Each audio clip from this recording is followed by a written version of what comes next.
दोस्तों, आज हम सिर्फ पढ़ने नहीं आए हैं बल्कि इस पूरे टॉपिक को जड़ से खत्म करने वाले हैं।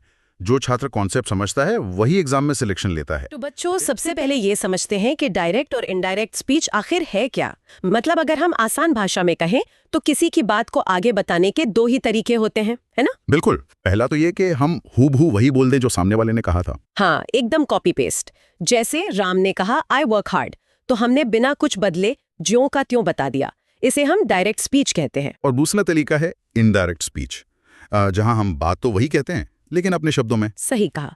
जैसे राम कहता है कि वह कड़ी मेहनत करता है, लेकिन मेरे प्यारे बच्चे, जब हम ये बदलाव करते हैं ना, तो वाक्य के अंदर बहुत कुछ बदल जाता है। लेकिन बेटा, इस वाक्य का ऑपरेशन कैसे करें? इसमें रिपोर्टिंग वर्ब और रिपोर्टेड स्पीच क्या है? देखो बेटी, इसे ऐसे समझो। जो वाक्य का पहला हिस्सा है, जैसे राम सेज, वो हमारा रिपोर्टिंग वर्ब है। ये बताता है कि बात कौन कह रहा है। और जो हिस्सा इन्वर्टेड कॉमास के अंदर होता है ना, वो रिपोर्टेड स्पीच होता है। मतलब जो बात असल में कही गई है। बिल्कुल। और इन दोनों हिस्सों को जोड़ने के लिए हम एक पुल का इस्तेमाल करते हैं, जिसे कंजंक्शन कहते हैं। ज्यादातर यहाँ दैट का इस्तेमाल होता है। अच्छा, लेकिन जब हम ये पुल पार करते हैं तो अंदर के प्रोनाउंस मतलब सर्वनाम कैसे बदलते हैं? बच्चों, बस ये फॉर्मूला याद रखना, SON फॉर्मूला, SON। ये सॉन फार्मूला क्या है? मतलब ये कैसे काम करता है? अगर आसान भाषा में समझें तो 1 2 3 बराबर SON। मतलब फर्स्ट पर्सन जैसे I और V हमेशा सब्जेक्ट के अनुसार बदलेगा। अरे वाह! और सेकंड पर्सन का क्या? जो सेकंड पर्सन है यानी यू, वो हमेशा ऑब्जेक्ट के अनुसार बदलेगा। और जो थर्ड पर्सन है, ही, शी, इट, दे, उसमें एन यानी नो चेंज, कोई बदलाव नहीं होगा। समझ रहे हो बेटा? ये तो बहुत ही सॉलिड ट्रिक है। 1 2 3 मतलब SON। अब बच्चे इसे कभी नहीं भूलेंगे। लेकिन एक सवाल और है, क्या हम नरेशन में टाइम ट्रैवल कर सकते हैं? हाँ बिल्कुल। टेंस यानी समय का चक्र भी बदलता है। इसे एक टाइम मशीन की तरह समझो। अगर वक्ता ने कोई बात प्रेजेंट में कही है, तो रिपोर्ट करते समय वो पास्ट बन चुकी होती है। मतलब हमें प्रेजेंट को पास्ट में धकेलना होगा, है ना? एकदम सही। सिंपल प्रेजेंट बन जाएगा सिंपल पास्ट। प्रेजेंट कंटिन्यूअस बदल जाएगा पास्ट कंटिन्यूअस में। और अगर बात पहले से ही पास्ट इंडेफिनिट में हो तो उसे एक कदम और पीछे धकेल दो, पास्ट इंडेफिनिट बन जाएगा पास्ट परफेक्ट। लेकिन अगर हम पास्ट परफेक्ट तक पहुंच गए तो उसके पीछे क्या है? उसके पीछे कुछ नहीं है।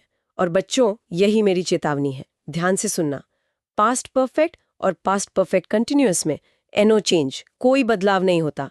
वो समय का आखिरी स्टेशन है। अच्छा, तो हमारी टाइम मशीन वहां जाकर रुक जाती है। और जो हमारे मशीनी गियर हैं, मतलब मॉडल्स, वो कैसे बदलते हैं? वो भी पास्ट में चले जाते हैं। शैल और विल बदल जाते हैं शुड और वुड में। और टाइम एंड प्लेस वाले शब्द, जैसे अगर किसी ने टुडे कहा है तो वो तो बीत चुका होगा। बिल्कुल। इसलिए टुडे बन जाता है दैट डे, टुमारो हो जाता है द नेक्स्ट डे, और येस्टरडे बन जाता है द प्रीवियस डे। इसी तरह दिस का दैट और हेयर का देयर हो जाता है। ये तो एकदम लॉजिकल है। अब तक हमने असर्टिव यानी साधारण वाक्यों की बात की। क्या ये नियम हर तरह के वाक्यों पर लागू होते हैं? नहीं। असर्टिव वाक्यों में तो से या सेड नहीं बदलता, लेकिन अगर ऑब्जेक्ट दिया हो, जैसे से टू या सेड टू, तो वो हमेशा टेल या टोल्ड में बदल जाता है। और कंजंक्शन दैट लगता है, जैसे ही सेज टू मी बन जाएगा ही टेल्स मी दैट। बेटा, जब सवाल पूछा जाए तो क्या दैट लगेगा? आप बताओ, इसका आंसर क्या होगा? तो बच्चों, जब भी इंटेरोगेटिव यानी प्रश्नात्मक वाक्य हो तो नियम बदल जाते हैं। अब हम कुछ बता नहीं रहे, पूछ रहे हैं, इसलिए सेड टू बदलकर आस्क्ड, क्वेश्चनड या इंक्वायर्ड हो जाता है। और सवाल तो अब सवाल रहा नहीं, तो क्वेश्चन मार्क का क्या होगा? क्वेश्चन मार्क हटकर फुल स्टॉप लग जाता है। और सबसे महत्वपूर्ण बात जो बच्चों को याद रखनी है, हेल्पिंग वर्ब हमेशा सब्जेक्ट के बाद आता है।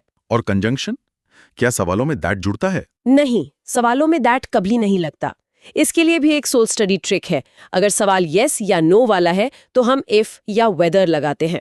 और अगर सवाल WH फैमिली वाला हो, जैसे व्हाट, व्हेन, व्हाई, तो वहां कोई अलग से कंजंक्शन नहीं लगता, वो WH वर्ड खुद ही पुल का काम करता है। एक मिनट रुकिए। अभी तरीका पसंद आ रहा है तो वीडियो को लाइक कर दीजिए और नए छात्र सब्सक्राइब कर अब लें। हम बात करेंगे इंपेरेटिव वाक्यों की, मतलब जहां कोई आज्ञा, निवेदन या सलाह दी जा रही हो। अच्छा, तो इसमें रिपोर्टिंग वर्ब कैसे बदलता है? अगर कोई आदेश या कमांड है तो सेड टू बदल जाएगा ऑर्डर्ड, कमांडेड या फोबेड में। और यहाँ कंजंक्शन दैट नहीं बल्कि टू लगता है, जिसके साथ वर्ब की फर्स्ट फॉर्म आती है। मतलब टू गो, टू सिट, इस तरह से। और अगर कोई रिक्वेस्ट कर रहा हो तो सेड टू हो जाएगा रिक्वेस्टेड, एडवाइज्ड या सजेस्टेड। और हाँ बेटा, एक बात याद रखना, सर, मैडम या प्लीज जैसे शब्दों को हम हटा देते हैं। मेरे युवा साथी, जब कोई दुआ दे तो क्या करेंगे? मेरा मतलब है ऑप्टेटिव वाक्यों में, जहां आशीर्वाद या प्रार्थना होती है, वहां सेड बदलकर विश्ड या प्रेड हो जाता है और यहाँ वापस हमारा कंजंक्शन दैट लौट आता है। और अगर कोई प्यार से बात कर रहा हो, मतलब वाक्यों में डियर या डार्लिंग जैसे प्रेम सूचक शब्द हों, तो उन शब्दों को हटाकर हम रिपोर्टिंग वर्ब के साथ अफेक्शनेटली या लविंगली लगा देते हैं। भावना वही रहती है, बस शब्द बदल जाते हैं। बहुत खूब। अब उन वाक्यों पर आते हैं जहां अचानक से भावनाएं फूट पड़ती हैं। एक्सक्लेमेटरी वाक्य जैसे अलास, हुर्रे या वाओ। देखो बेटी, जब भावनाओं की बात आती है तो हम उन्हें एक्सप्लेन करते हैं। अगर अलास है तो वो दुख है, इसलिए एक्सक्लेम्ड विथ सॉरो। और हुर्रे है तो खुशी है, मतलब एक्सक्लेम्ड विथ जॉय। बिल्कुल। और वाओ हो तो एक्सक्लेम्ड विथ जॉय या सरप्राइज। यहाँ भी कंजंक्शन दैट ही लगता है। ये सब तो ठीक है, लेकिन मुझे पता है कि ग्रामर में हमेशा कोई ना कोई ट्विस्ट होता है। सही पकड़ा। अब हम सबसे खतरनाक हिस्से में आ रहे हैं, एक्सेप्शन जोन, अपवाद क्षेत्र। समझ रहे हो बेटा? यहाँ हमारी टाइम मशीन काम नहीं करेगी। मतलब टेंस में कोई परिवर्तन नहीं होगा। ऐसा कब होता है? जब हम यूनिवर्सल ट्रूथ या हैबिचुअल एक्शन की बात करते हैं, जैसे the sun is a star, ये कल भी सच था और आज भी सच है। तो क्या इसका टेंस नहीं बदलेगा? बिल्कुल नहीं। इसके अलावा इडियम्स और फ्रेजेस में भी कोई बदलाव नहीं होता। और हिस्टोरिकल फैक्ट जैसे Gandhi ji started quit India movement, ये भी सेम रहता है। हिस्ट्री और इडियम्स को सेम टू सेम लिखो, कोई बदलाव नहीं। और हाँ, अगर पास्ट कंटिन्यूअस में कोई टाइम क्लॉज हो या वुड रादर, हैड बेटर जैसे स्पेशल वर्ड्स हो, तो भी कोई चेंज नहीं होता। तो बेटा बेटी, अब हमने पूरा चैप्टर समझ लिया है।